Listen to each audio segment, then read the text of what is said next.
আপনারা কেমন আছেন সবাই? আপনি কেমন আছেন? আলহামদুলিল্লাহ, আমি অনেক ভালো আপনাদের দোয়ায়। শুধু খারাপ লাগে যে এত বড় একটা আয়োজনে আপনারা সারাদিন ধরে ছিলেন।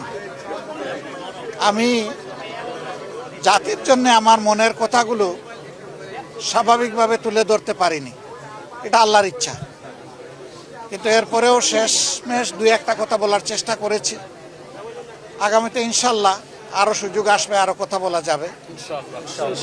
আপনাদের মাধ্যমে দেশে বিদেশে যারা আমার এই সাময়িক অবস্থা দেখে কষ্ট পেয়েছেন, সহানুভূতি প্রকাশ করেছেন, দোয়া করেছেন, তাদের সকলকে সালাম জানাই এবং কৃতজ্ঞতা জানাই।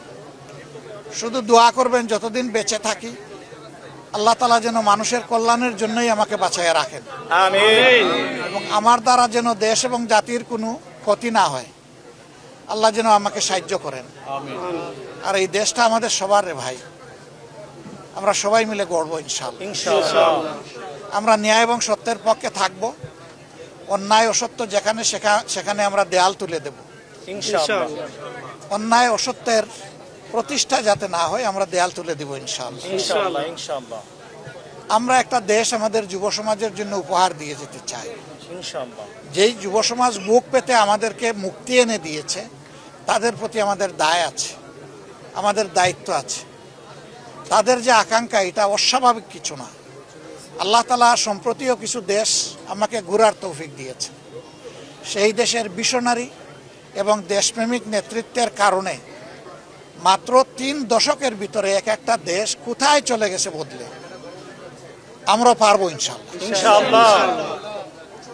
সবাই আমাদেরকে একটা কথাই বলেছে, তোমরা যদি শুধু দুর্নীতিটা দমন করতে পারো তোমাদের দেশ আমাদের চেয়ে আরো সুন্দর হয়ে যাবে। ইনশাআল্লাহ। কারণ তোমাদের মানুষগুলো আমাদের দেশে যারা সার্ভিস দেয়, তাদের সার্ভিসের উপর ভিত্তি করে এই সমাজ যদি আগাইতে পারে তাহলে তোমাদের দেশ কোনো আগাবে না।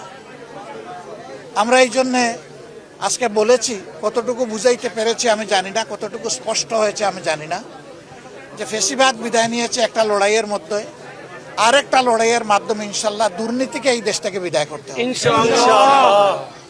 এটা সকল দলের জন্য প্রয়োজন, প্রত্যেকটি নাগরিকের জন্য প্রয়োজন।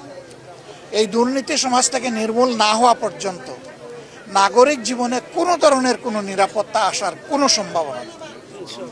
আল্লাহ তাআলা যেন এই কাজটাও আমাদেরকে করার তৌফিক দেন। আমিন। আর আমার জীবন নিয়ে আমি খুব বেশি উচ্চাভিলাষ তো নাই, আমি কোনো আশাও পোষণ করি, কিন্তু আল্লাহর কাছে একটা জিনিস চাই, যে জাতির প্রয়োজনে আমি যেন শহীদ হতে পারি। আপনারা সবাই দোয়া রাখবেন। আসসালামু আলাইকুম।